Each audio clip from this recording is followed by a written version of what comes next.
Let me set the scene. We open on a snowy mountain battlefield where warriors have been dropping like flies. Finally, only 2 robot warriors remain, facing each other down. They decide to settle this like civilized beings by unleashing their strongest attacks at the same time.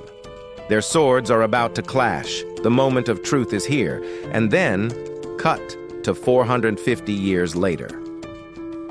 A modern school. A female student named Yuki is sitting in the teacher's office with her mom. They're having a heated debate about her future career. Yuki wrote on her application that she wants to go to Mars to explore alien life. Her teacher thinks this is a bit ambitious, considering her grades aren't exactly stellar, and suggests she aim for something closer, like maybe a different constellation. But Yuki's mom is fully supportive of her daughter's dreams, which only makes the argument more tense. The argument pauses when mom has to leave for work. She forgets her phone. Yuki and her best friend Mika decide to go after her to return it. Along the way, we learn that Yuki's mom is the head of research at a renowned facility called the UN. When they reach the rooftop, they see mom already boarding a plane back to the center. So now they have to go there themselves. On the way, they run into Sophie, a junior student 2 grades below who's just come from her own career counseling session.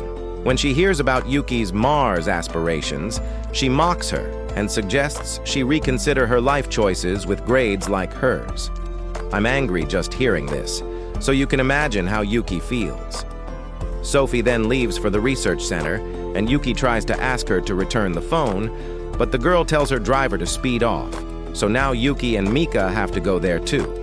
The place is packed with robots, all kinds, all shapes, all built by Yuki's mom. They split up. Mika goes to find her dad, who also works there, while Yuki returns the phone to her mom. Since she's got time, she decides to visit some old acquaintances. They're researching a strange black cube that apparently fell on Yuki's school 60 years ago. A robot came with it too, but it's been decommissioned and put away. One researcher thinks the cube is more like a demon than a robot, which becomes way more interesting when you remember that Yuki's dad, who specialized in demons and mythical phenomena, has been missing for 8 years. While everyone's deep in discussion, 4 beams of light flash outside, and something crashes near the center. A giant robot appears, followed by a swarm of smaller ones attacking the facility. Chaos. Everyone evacuates. Yuki's mom sends out 2 of her robots to deal with the attack. Meanwhile, the black cube starts acting strange. When Yuki touches it, it opens to reveal an unconscious man inside. He wakes up, introduces himself as Toki, and calls Yuki Princess.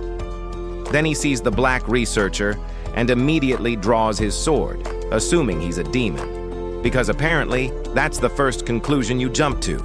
Outside, the battle between the 2 robots and the enemy is intense, but they manage to win. Inside, Toki faces a robot that's infiltrated the center. He's just woken up and still weak, but he manages to defeat it before passing out again. The military arrives to take control. Things are escalating. This attack isn't isolated.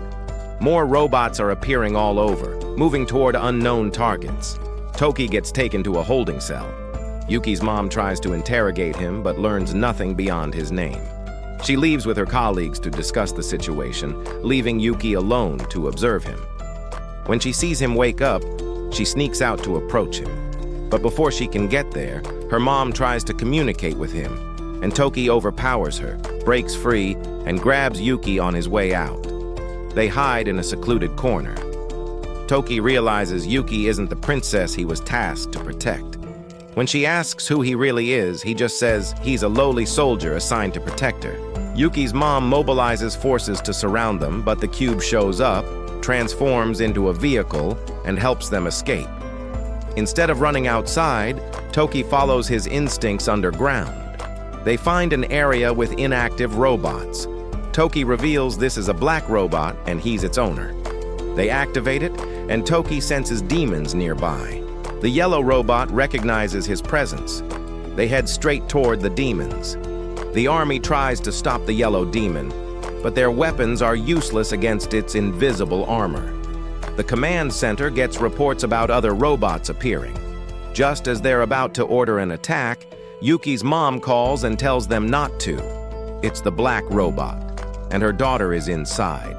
Inside the black robot, Yuki is struggling to control it, so Toki has to handle everything. She's not completely useless, though. She gives directions, because Toki is from ancient times and has no idea how the modern world works. She guides him to avoid hitting innocent people. They find the demon. Toki says his mission is still to eliminate evil, even without the princess. He rushes into battle, but the demon uses the terrain to keep attacking from cover. Yuki is terrified, remembering her father's words that demons eat humans and destroy the world. Then 4 more demons appear. Toki easily defeats the smaller ones, but the yellow demon keeps launching surprise attacks. Thanks to Yuki's quick thinking, they wound it. Just as Toki is about to finish it off, a beam from space appears and helps the demon escape.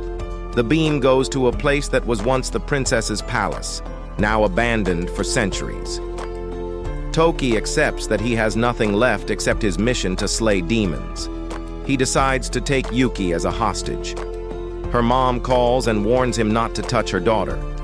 Then a stun bomb from the UN team goes off to save Yuki. Toki tries to control the black robot, but it fails. He's captured again. They can't bring the robot back, so they leave it and build a research facility around it.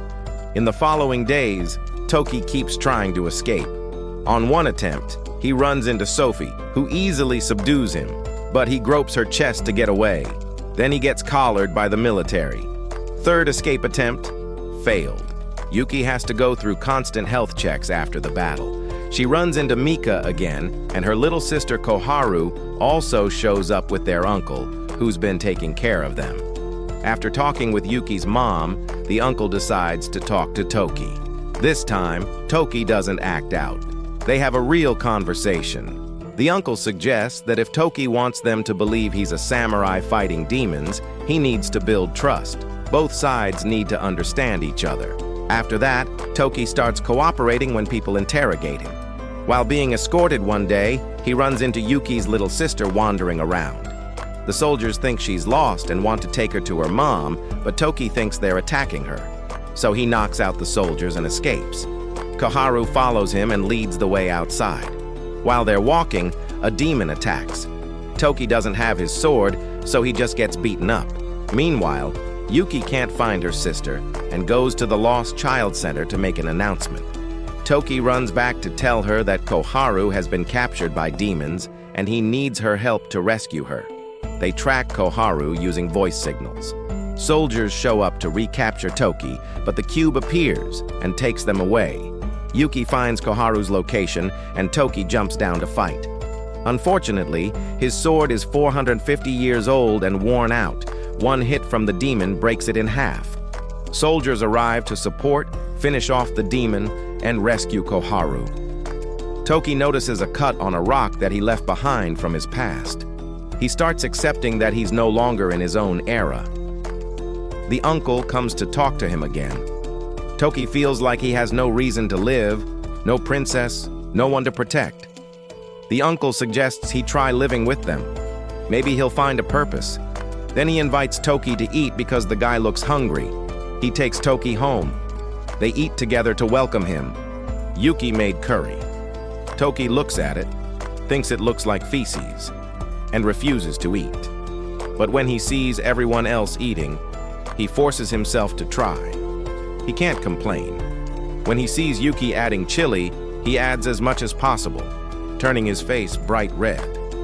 But he finishes it.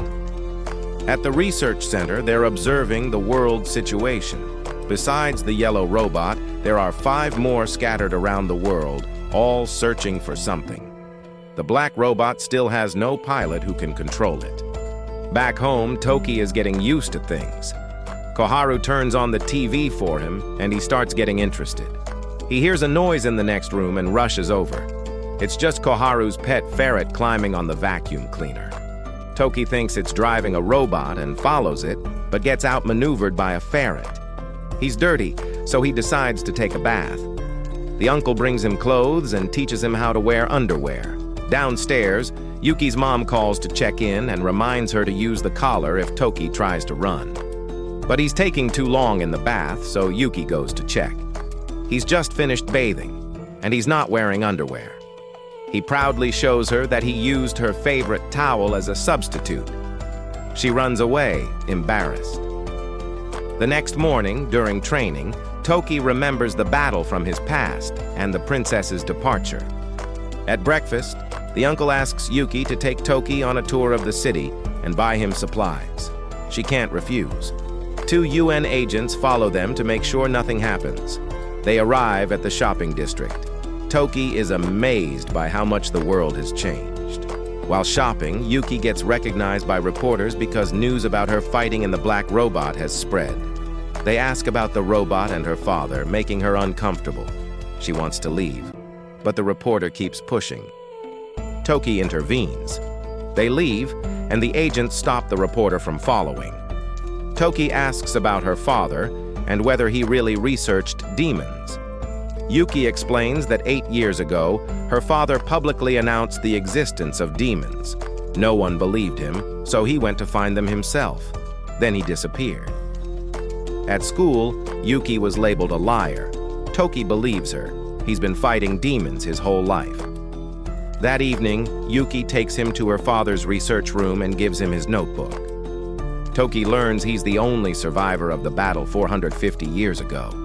There's a photo with a message. Evil demons will return. The next morning, Yuki's class has a new student. It's Toki. Flashback 40 hours.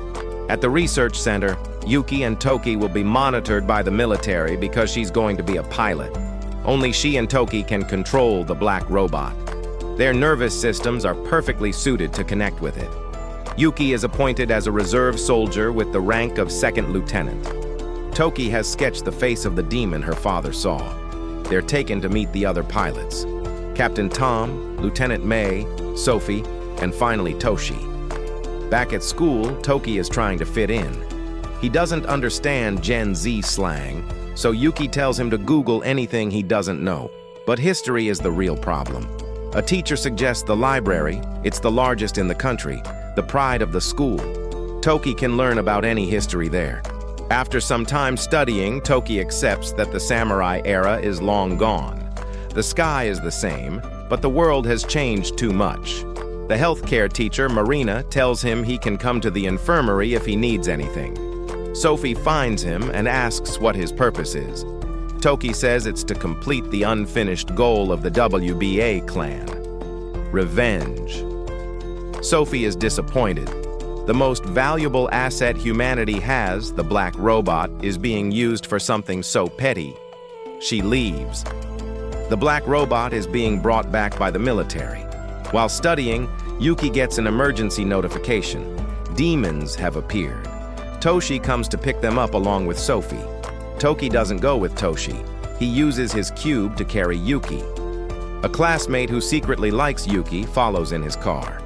At the cordoned-off area, 3 beams of light come down. It's the yellow robot with its arm restored. Toki and Yuki activate the black robot. The military attacks the enemy, but it's useless. Toki confronts the yellow robot, but the demons play dirty. Every time he attacks one, the others hit him from behind. He's getting beaten badly. Reinforcements haven't arrived. He's stabbed straight through the cockpit. Fortunately, no one gets hit, but both the robot and its pilots are injured. Reinforcements arrive. Everyone splits up to deal with each demon, giving Toki a chance for a one-on-one fight. He cuts off the yellow robot's remaining arm, but loses his sword. He turns the tables and uses its own sword to finish it off. A human appears inside the robot. He introduces himself as Idog, a border reform officer of Idog. He thinks Toki is a traitor and activates the robot's self-destruct. Toki recognizes the danger and gets out just in time. The explosion levels the area. Yuki's 2 friends were there filming, and it's unclear if they survived. Yuki watches someone die for the first time. Toki says that person wasn't human, just a demon in human disguise. On the battlefield, there are only 2 choices: kill or be killed. Yuki can't accept it. Flashback to Yuki's past. She was mocked by friends about her father's lies. She told him he was lying. He said nothing, just patted her head and left with a promise to befriend the demons. She never saw him again. The next day, Yuki and Toki go to the research center for a meeting. Countries are demanding explanations. The Security Council is divided. Some want to communicate, others want to fight. Japan is the only country that's actually defeated one of these things. Another landed in Nevada, destroyed Area 51, then stopped functioning. Others have shown similar behavior.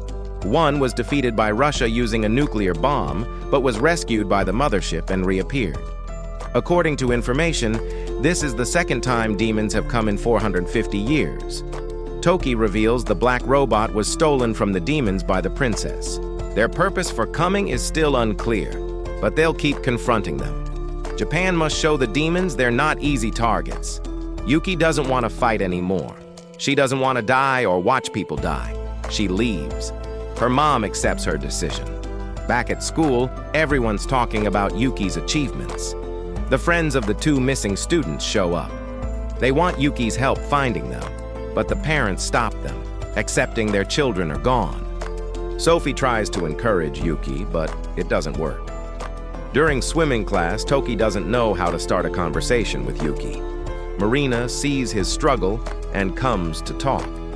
Toki admits he has very little experience with women and doesn't know how to communicate. He just wants to show Yuki that he can protect her. Marina declares he's in love and must confess. After class, Toki and Yuki go shopping. On the way back, Yuki asks why he's so obsessed with revenge. Toki believes it's all he has. After he completes his revenge, he'll go meet the princess. Yuki becomes even more reluctant to pilot the black robot. If piloting it means Toki will die, she won't do it. They return home. Koharu notices the tension and promises to help Toki make peace with Yuki. She gives him a tablet to find answers online. Meanwhile, in space, the leaders are planning. They're looking for stones, then shout a slogan for peace and prosperous idol before leaving. They send a letter to Earth in 195 languages, demanding the return of the black robot. The commander calls Yuki's mom, but she's already gone home to talk to Yuki. They argue. Yuki says her parents only think of themselves and don't know what she's been through. Her father made her an outcast. She calls him a liar. Her mom slaps her. Yuki runs to her room. The next morning, Yuki is gone. The black robot can't be repaired conventionally, and accessing its system is impossible. But strange things are happening. The robot is absorbing surrounding materials to self-heal, same as Toki's broken sword in the last battle. Everyone is surprised and worried. The robot isn't just a machine. It has its own life. The political situation is tense.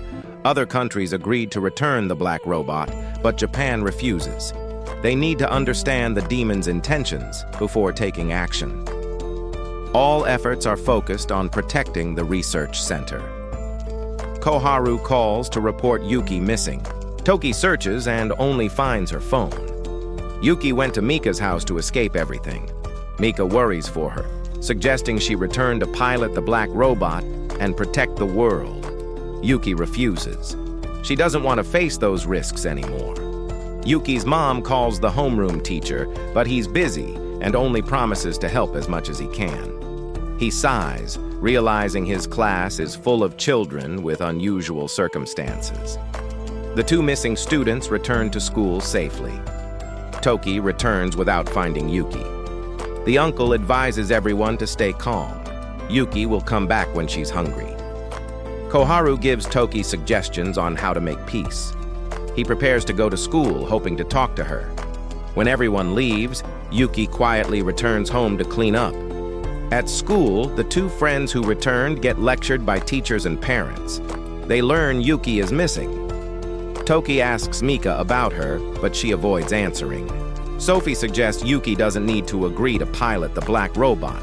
Just sitting in it is enough. Her idea is to force Yuki to become a fighting tool. Toki is furious and leaves.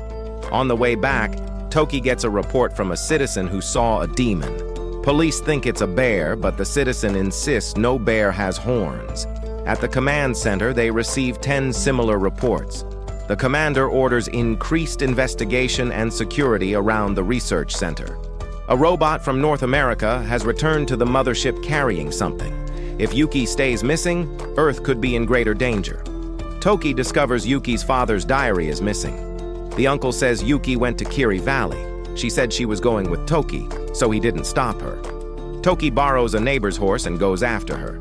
Yuki is following the notebook to Kawashi Valley, the remnant of the WBA fortress. While reading, a demon appears. She panics and runs, trips and falls. Just as the demon is about to attack, something appears and kills it instantly. In space, the commanders get no response from Japan. One decides to descend to Earth directly. Yuki wakes up in a strange place, confused. She finds her father's notebook about the fall of the WBA Clan covered in blood, with detailed notes about demons. Despite the danger, her father risked his life to record this information, hoping it would help prove he wasn't a liar. Reading it, she breaks down. A mysterious person appears and tells her father lost everything. What she's seeing is just a hazy dream. She faints again. Toki follows Yuki's trail. He hears a noise and chases it, but loses track. Yuki's two friends discover the horse Toki left behind. Yuki wakes up but remembers nothing about what happened. Toki arrives. Yuki's mom calls about the current situation. UN forces arrive to bring Yuki back.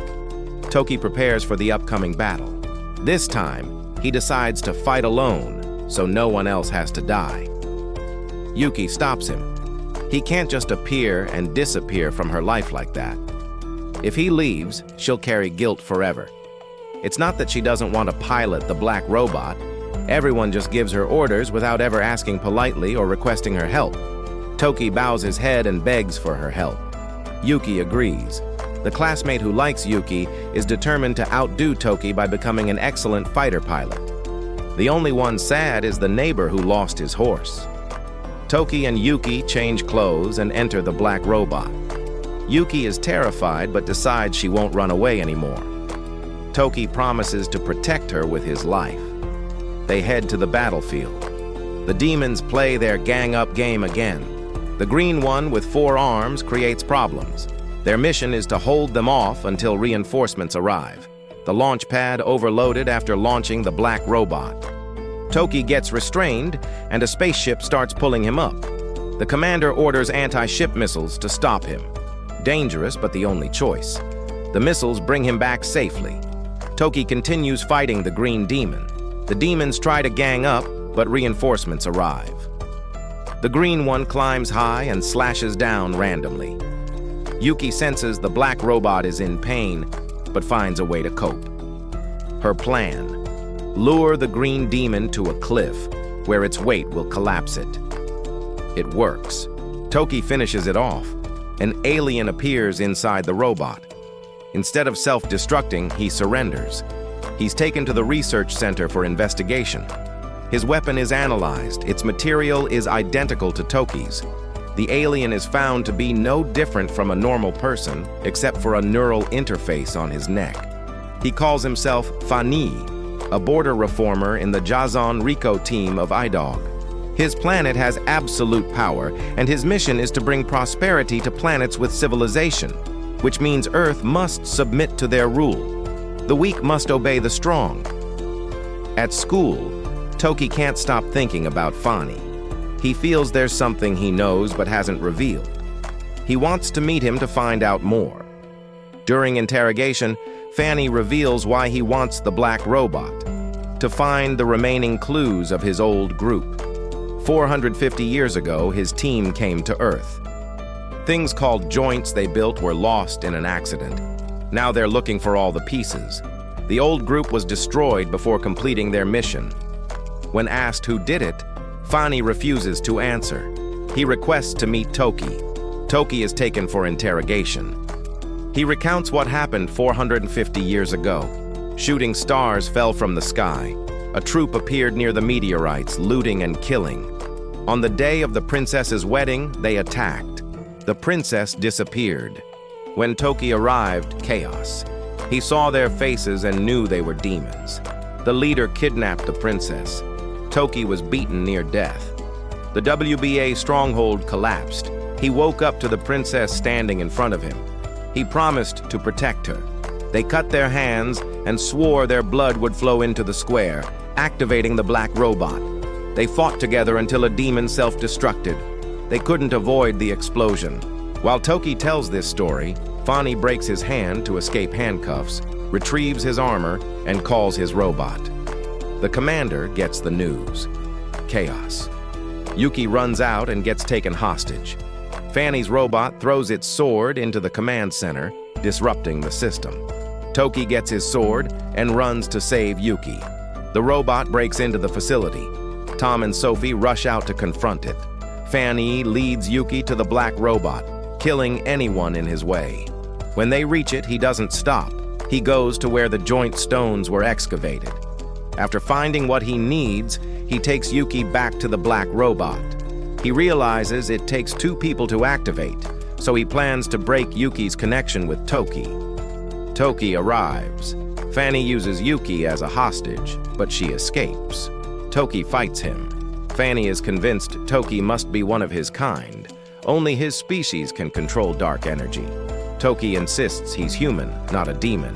Fani realizes Toki's memories have been altered. Toki turns the tables, seizes his sword, and subdues him. Soldiers arrive. Fani tries to take Yuki with him, but Toki kills him.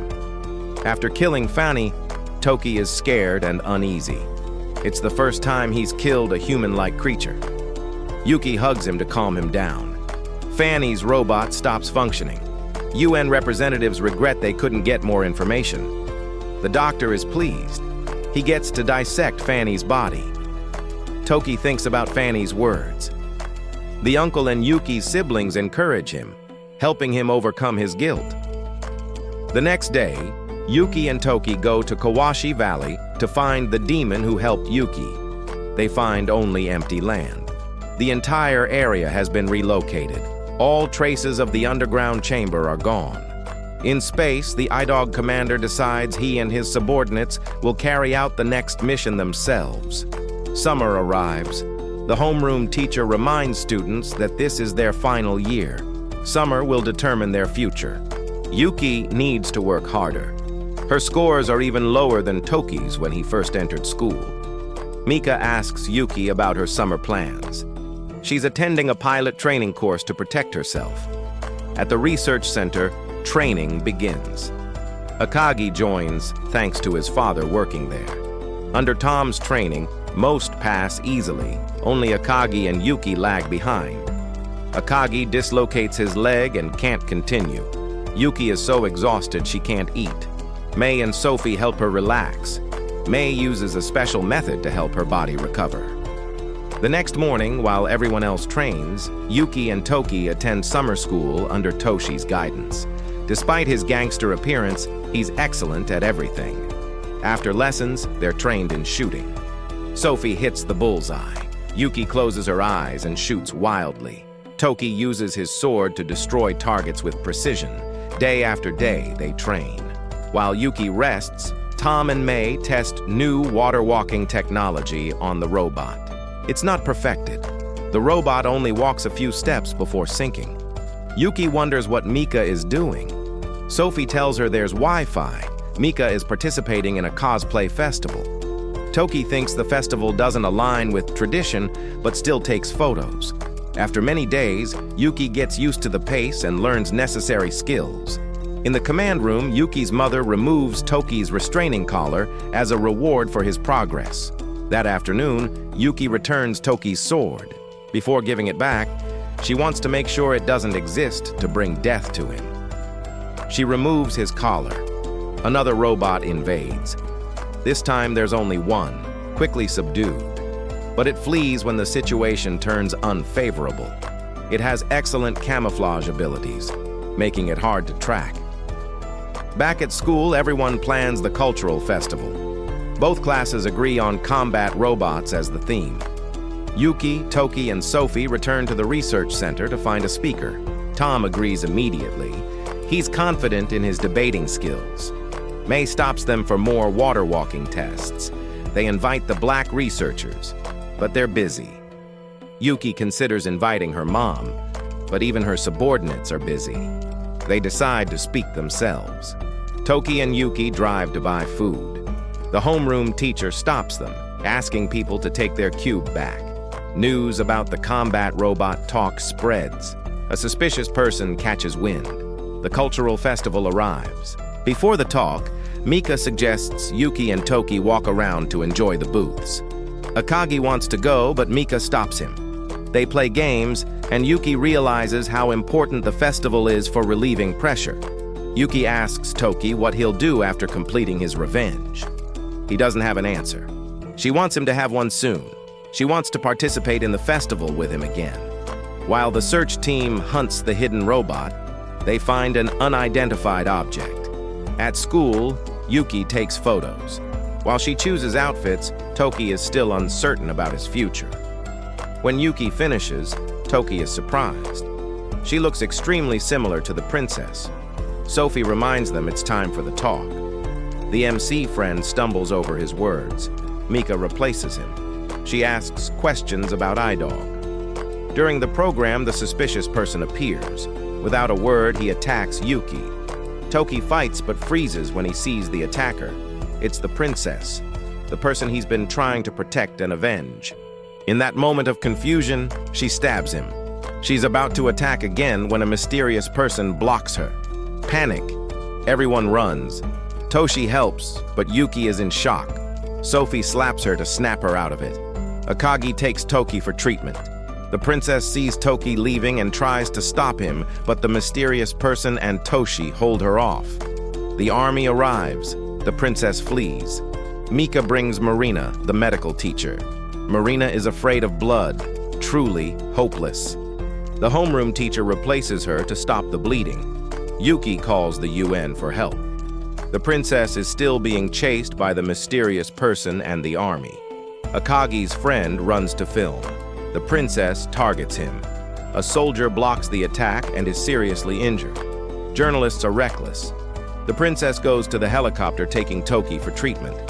She won't let anyone leave and calls her combat robot. The commander orders Tom and May to engage. The mysterious person has a face similar to Toki's sketch. The hidden robot acts after seeing the princess move. In the helicopter, doctors find Toki's body self-healing. He regains consciousness. Outside, Tom and Sophie face the princess, but she defends easily and heads to the research center. The commander tells Toki the princess is controlling a robot heading here. Idog's target seems to be him. He pleads with Toki to pilot the black robot to protect the place. Otherwise, they'll lose everything, including the chance to save the princess. Toki agrees despite his condition. The doctor gives him painkillers so he can fight. Toki and Yuki board the black robot. She promises not to let him die. When they encounter the princess, Yuki senses another robot approaching. Tom contacts them to hold on until he can support. The remaining robot arrives. All three plunge into battle. Yuki realizes the opponents don't cooperate. The purple-haired girl only wants merits for herself. Toki focuses on her, but she's stronger than he thought. Tom arrives and switches to the purple-haired girl, letting Toki face the princess alone. Toki is weak, but tries to bring her back. Yuki recognizes his difficulty and asks him to follow her plan. She proposes retreating and regrouping. Using Sophie's tactical formation, they easily defeat the purple-haired girl. The princess can't withstand attacks from 3 directions. She calls the mothership and escapes. Toki wants to chase, but Tom stops him. Going to the mothership is suicide. Toki collapses. He's taken for emergency treatment. Less than a day later, he's fully recovered. Even the doctors are amazed. After the attack, many residents move out. Shops close. Yuki becomes gossip central when people realize the attacker looks just like her. The command develops a robot that only needs 1 pilot. May and Toshi will now fight instead of just piloting. Sophie gets an order from her father to return to France. She's torn. On her way back, she finds Toki begging a vending machine for food. She buys him some ramen. She shares her dilemma. Toki is focused on finishing the ramen. While choosing ice cream, he blurts out that warriors must decide their own fate. Sophie thinks he's encouraging her and decides to stay. Toki chooses red bean ice cream. Green bean is better, but I digress. In space, the princess and the purple-haired girl are punished. A bald guy wants to fight, but the masked one stops him. Toki goes outside to relax. Yuki visits with ice cream. They talk. Yuki wonders if she really looks like the princess. Toki says when he first met Yuki, he mistook her for her. They look identical. He's confused about what to do if he faces the princess again. The princess and purple-haired girl have returned to Earth. The mysterious person detects them. The next day, Yuki, Mika, and Akagi's group go filming in cosplay costumes. Toki can't go. He has a health check. Marina comes along to relieve stress. Akagi reveals Marina submitted a resignation letter, but it was rejected. At the cultural festival, she persuaded other teachers to agree with the students' plan. Mika thought the trip would help her relax. At the research center, Toshi and Mei complete solo robot combat training. Sophie struggles. The commander announces new combat arrangements because Sophie is leaving. Toki objects. Her departure reduces security. But Sophie's parents have influence, and the commander can't prevent it. The princess and purple-haired girl infiltrate the center, kill 2 workers, and disguise themselves. Yuki's group films. They're unaware of the danger. The princess and purple-haired girl advance deeper. They find Toki and follow. He senses them but tries to help the princess remember the past instead of fighting. She doesn't listen and takes him hostage. They go to the excavation area. The purple-haired woman recognizes the Cipher Stone. If they get it, the princess completes her mission. They return to the black robot. Sophie and the army arrive and disarm the princess. They flee. Sophie wants to attack, but Toki stops her. She realizes it's not loyalty, there's a deeper reason. She decides not to return to France. Yuki is picked up by UN personnel and taken to the center. The princess and purple-haired girl escape under a dam. The purple-haired girl betrays her, planning to claim the achievement. The princess jumps down the waterfall. Toki checks cameras and sees her fall. He decides to find her. The commander doubts his trustworthiness. He's clearly helping the enemy. Yuki's mom believes he's on their side, just trying to save the princess from demon control. The commander orders local police to search. The enemy's purpose seems obvious. Seize what's being excavated beneath the center. Yuki's mom meets Akagi's father to discuss new machine-human parts arriving from the US. Toki can't wait. He uses the black robot to search. Tom suspects betrayal, but Toshi doesn't believe it. If the princess is alive, Toki will try to save her and persuade her to join them. Sophie wonders why he didn't explain everything from the beginning. Toki boards the black robot with Yuki. The commander lets them use it. The purple-haired woman sends information to the mothership. The masked man arrives to pick her up. A US cargo plane arrives. The masked man attacks it, forcing it to drop cargo early. The plane heads for the center. The black robot appears and prevents it from crashing. The masked man finds the purple-haired woman. Learning the princess is dead, he wants revenge on Toki. Toki pulls him away from the center.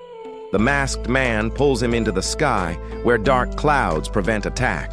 Another flying machine human appears, merges with the black robot, and gives it wings, the flying tribe system. Toki and Yuki can fight easily. They defeat the masked man. The wings ask Toki his purpose. He still says revenge. They think he might be losing his way, but will support him when needed. They leave. Yuki notices the voice sounds familiar. A month passes. No news of the princess. Toki and Yuki work hard. It's payday. Toki didn't care about salary until he learned money buys food. He gives some to the uncle as thanks. The uncle refuses. Yuki gets her salary and wants to shop. The uncle reminds her to buy something for her sister. Yuki sees a hot spring ad. She plans a family trip and invites Mika. At school, only a few people are in class. Mika decides to invite the whole class to create memories. Everyone agrees, but only Akagi's group and a few others actually go. Toki buys ingredients. With Yuki's salary, they can only rent a room without food. The uncle drives them to their lodging. The host says there are no public hot springs, but a shortcut up the mountain to a secret mansion with an outdoor bath. Bathing at night is dangerous because bears appear, and the caretaker only works mornings. Toki prepares dinner. Akagi's group goes sightseeing. The curry is excellent. During dinner, one friend shows a film he edited. His skills are poor, but they decide to make another film together. It's a farewell from the friend transferring schools. The next morning, they head to the hot springs. Akagi's group hasn't woken up. Yuki forgot her towel and goes back. Toki follows. The princess soaks in the hot spring, remembering childhood memories with her parents. Yuki gets lost and ends up at the abandoned hot spring with Toki. They split up to bathe. Yuki encounters the princess. She tries to talk, but the princess doesn't listen. Yuki calls Toki. He breaks through the wall. The princess faints. UN agents burst in and take her. Yuki goes outside to call Mika. A demon appears and kidnaps her, taking her to the mothership. The commanders think Yuki is the missing princess and treat her injuries, not realizing they have the wrong person. At the center, Yuki's mom hears her daughter is kidnapped. Despair. No rescue plan. The real princess undergoes examination. Her DNA is identical to Yuki's. The conclusion: the princess is Yuki's ancestor. The commander gathers pilots to rescue Yuki. The black robot can't be used. Tom, May, and Toshi use remotely controlled robots to prepare for attacks. Sophie can't fight. She's waiting to return to France. Yuki's mom contacts NASA, but no one can help. The doctor says they can activate the black robot without a pilot, like Fanny did. The commander keeps it as a last resort. Toki can't sit still. Sophie tries to convince him they've already rescued the princess and don't need to care about Yuki. Toki keeps his promise to protect her. He's determined to protect the princess, no matter which side she's on. Sophie is disappointed. Sophie sits thinking. Red text appears. If she wants to know more about the demons, she just needs to nod. She agrees immediately. On the spaceship, the purple-haired woman worries Yuki will reveal her attack on the princess. She plans to eliminate her. When she stabs into Yuki's chamber, Yuki is gone. Sophie learns about the mysterious person at the doctor's place. The princess has rapid recovery like Toki, but some wounds won't heal. Her antibodies fight a virus while recovery nanomachines fight something destroying her body. The doctor needs to infuse new nanomachines from Toki's blood. The princess wakes up. Her DNA is identical to Yuki's. She's the princess from 450 years ago. The doctor tells her Yuki was mistakenly captured. Sophie goes home. The mysterious person appears. He's Ziru. He didn't approach Toki or Yuki because they'd be agitated. Sophie is the smartest, so he chose her. Ziru is neither human nor ally or enemy, but he shares a common enemy with humanity: Idog. Toki secretly meets the princess, asking for help activating the black robot and rescuing Yuki. The princess will pretend to steal it and call the mothership to take it back. She's not sure Toki will survive on the mothership. He agrees. They go to the black robot. Yuki's mom helps them get there safely. It was her plan. She tried calling everyone for help, but no one could, so she relied on Toki. They board the black robot. A message from the princess 450 years ago appears. Her descendants must fight demons to protect people, the supreme mission of the WBA Clan. The current princess realizes there are secrets about herself she never knew. She wants to question the commander. The alarm sounds. The doctor announces the princess is gone and the black robot is starting up. The commander orders Tom and May to stop it, but an emergency lock prevents intervention. He uses emergency powers and orders Yuki's mom arrested. She accepts. Sophie talks with Ziru. Idog's purpose is absolute domination. They want Earth as a colony with a strict hierarchical system where human will has no value. Sophie worries about Earth's future. On the spaceship, Yuki escaped her room. While exploring, she runs into the purple-haired woman. She finds a secret room with a strange device. When she puts her hand in, her mind is pushed into space, looking for a way back to Earth. The princess contacts the Idog mothership to return. The Idog commander realizes they caught the wrong person and orders Yuki eliminated. Zero continues his story. His planet was invaded by Idog. He came to Earth for revenge. He wanted to cooperate with humans but was almost killed. Now he just provides information. The previous battles were only with Idog's reconnaissance unit. The real invaders haven't appeared. His planet fell because they couldn't react quickly enough. He leaves Sophie a USB drive. Yuki finds information about Idog's invasion and Zeru's planet, but no way back. She hears the princess's robot is repaired and decides to use it. In another room, she finds a human head that terrifies her. Toki boards the Idog mothership. The princess goes down first to assess. In her room, she finds a sword missing. Yuki took it. She reports to the commander. An announcement says Toki is causing chaos. The commander orders her execution. Yuki runs into the purple-haired woman again. Toki arrives and rescues her. They flee together. Yuki is happy to see him. He says he's keeping his promise. They're thrown into space by a masked figure using a pushing force. Zero rescues them. At the command center, they learn Toki rescued Yuki. Then they learn the Idog mothership is entering Earth's orbit, preparing to invade. 2 hours until it reaches Earth. Yuki's group lands. Yuki's mom is relieved. The princess's presence causes tension. Zero appears. Toki attacks him. Zero subdues him easily. Zero reveals the truth. The real princess died 450 years ago. The woman they see is a copy created from her genetic information, a puppet for Idog's plans. Her memories of family are false. The head Yuki saw is a device creating another copy.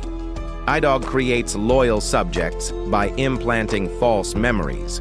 Zeru's planet suffered the same fate. He proposes cooperating. Toki refuses. Zero laughs and leaves, saying the decision isn't up to a lowly soldier. Yuki asks about his watch. Zero reveals her father was his good friend. The commander reinstates Yuki's mom. The secretary orders them to protect the center at all costs with support from allied countries. Evacuations begin. The Idog mothership enters orbit and drops combat robots. The commander orders all warriors into battle. Sophie still isn't allowed to fight. The black robot activates the flight system. Toki becomes a samurai in the sky, but is pulled down by the masked one. Robots invade the center. Gunfire does nothing. Tom's group engages. Mei loses an arm to the bald one. Toshi is stabbed by the purple-haired woman. Only Tom is left standing. Robots penetrate deep into the center. The commander orders complete evacuation. The mothership descends and releases a huge membrane covering the area. Many robots emerge, capturing and subduing survivors. Mika's group finds Sophie trying to save the fake princess. They help. The purple-haired woman attacks. Toshi sacrifices himself to eliminate her, giving others a chance to escape. Tom is furious. Toki pulls him away. This isn't the time for pointless sacrifice. The first battle ends in defeat. Everyone gathers at the school, now a temporary base. They look for a way to escape the shield. Digging is impossible. It's a spherical block covering everything. Light penetrates, so they use optical glasses to communicate outside. Idog is looking for the Cipher Stone, buried for 450 years. The group sets up a small altar for those who died. The doctor saves the wounded. Outside, Idog forces captives to excavate the stone. Back at the uncle's house, Yuki's group meets Zero. He tells a story from 8 years ago. He saw a man setting traps on the mountain, not for animals, but for him. That man was Yuki's father. He was patient, trying different ways to lure Zero out. Finally, he used himself. Zero had to appear. Yuki's father was happy. His hypothesis was proven. Zero got his name from him. Zero took Yuki's father to his base, full of simple household items and fast food. Forest animals were decreasing from hunting, so they couldn't eat too much. The prophecy, "The evil will return," was a warning about Idog. Zero couldn't communicate directly with humans, so he implied the risk. Yuki's father and Zero tried to warn the world, but all efforts failed. When Yuki's father left the base, he had an accident. Zero found him too late. He kept his watch and diary as mementos. In the end, Zero helped Yuki's father prove he wasn't lying. On the Idog mothership, the mysterious stones activate. Temperature drops sharply. The purple-haired woman is still alive, continuing her mission. The princess disappears. Toki goes to find her. She followed Yuki's pet and doesn't know where she is. Snow falls heavily. Yuki goes up the mountain to find her, trips, and loses consciousness. She dreams of her father smiling before he disappears. She wakes up next to the princess. They hug for warmth, change clothes, and prepare to leave. The princess explains the snow won't melt. The Cipher Stone is condensing it, not only lowering temperature but preparing to open a gate for Idog's main forces. Earth invasion is beginning. Toki arrives. The Cipher Stone grows. Communications for rescue are cut off. Tom proposes guerrilla tactics. The commander says only 2 robots are operational, his and Hakute.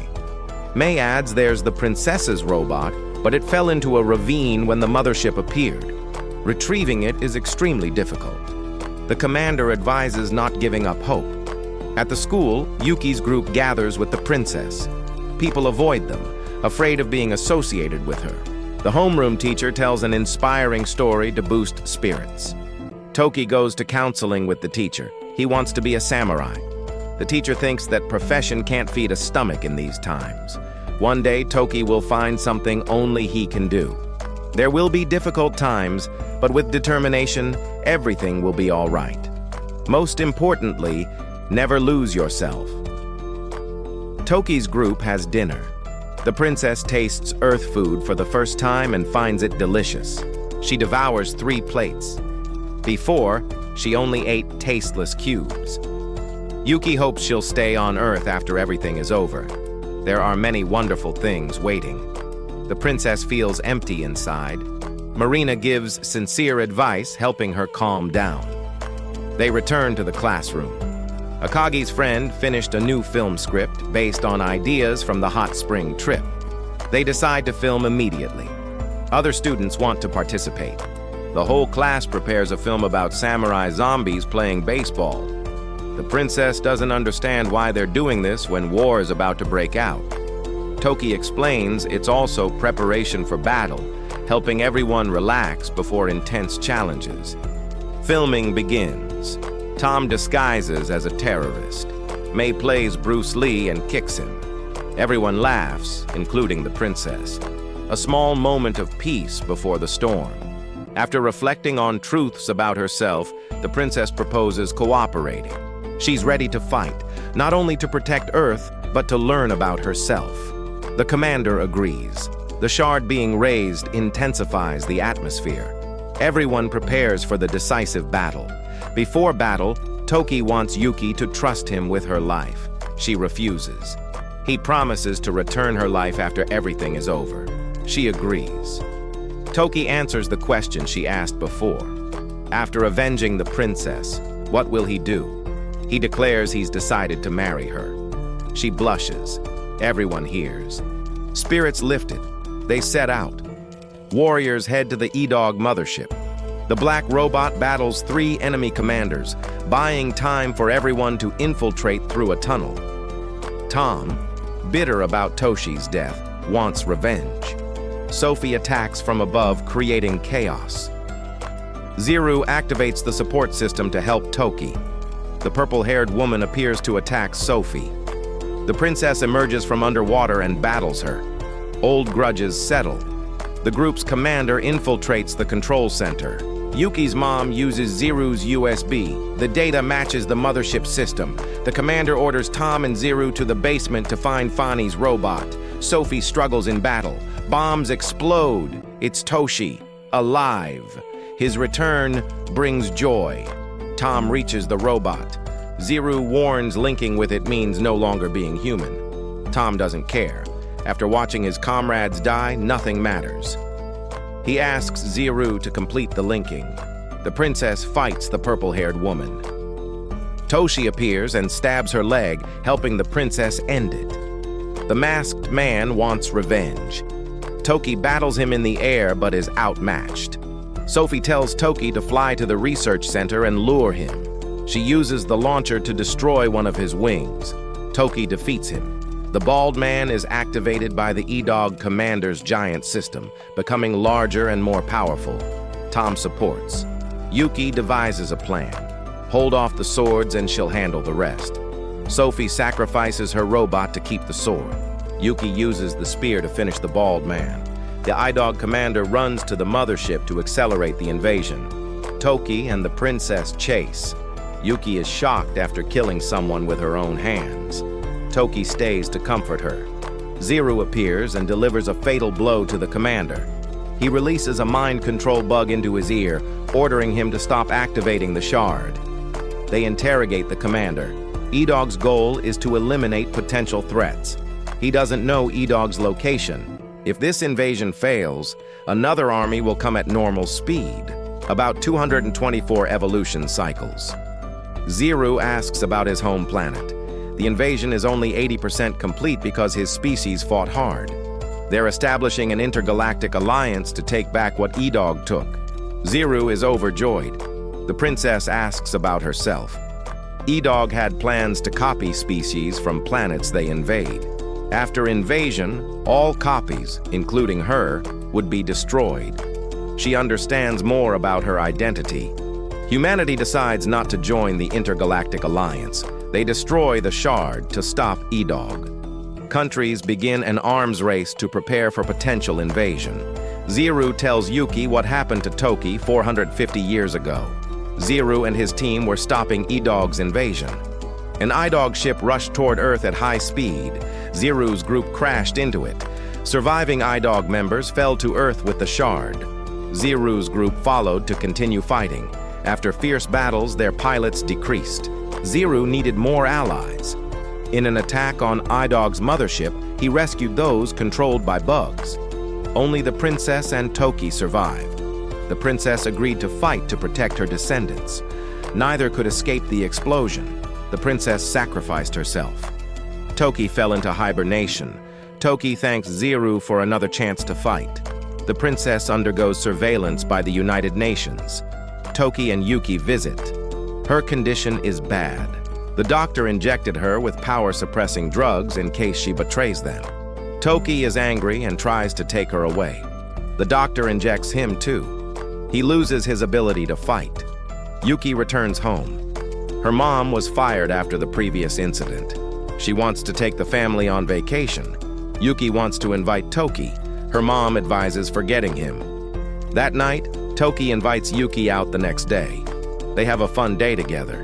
In the afternoon, Toki reveals he'll leave with Ziru and the princess to rescue other planets from Idog's invasion. He doesn't plan to take her. The promise to marry her was a lie. Yuki cries. Toki asks Akagi to take care of Yuki. Akagi punches him for his selfishness. Yuki understands Toki's decision is to repay Ziru for helping him 450 years ago, but it doesn't ease her pain. Akagi asks if she wants to fight alongside him. It's dangerous. She's determined. She wants to be with him. Akagi promises to help her go with Toki. Mika's group volunteers. They plan to break into the research center. Mika and Akagi's friend draw reporters away. Akagi and Yuki's group go inside. Akagi keeps watch while Yuki and two others advance. They meet Toshi on guard. He helps turn off the security system. Yuki uses the princess's robot to bring out the black robot. Toki learns everything through live video. Yuki picks up Toki's group. Ziru activates the Cipher Stone to open a space gate on the mothership. Toki and the princess rush into space. Yuki follows. Toki reluctantly agrees to let her come. Yuki's mom calls, telling her to come back. Yuki made her decision. Her mom doesn't stop her, just reminds her to come back for New Year's. While flying, Tom and May intercept them. Yuki is knocked down. Only Toki and the princess enter the teleportation gate. Yuki promises to find Toki. He promises to wait. Toki enters. The gate closes. The fragments scatter. The samurai zombie baseball movie is released. Everyone enjoys it together. Time flies. 5 years pass. The spaceship to join Toki is completed. Thanks to Ziru's data, Yuki, Sophie, and Toshi launch into space to find him. The series ends with an open ending about a hopeful journey of search and reunion.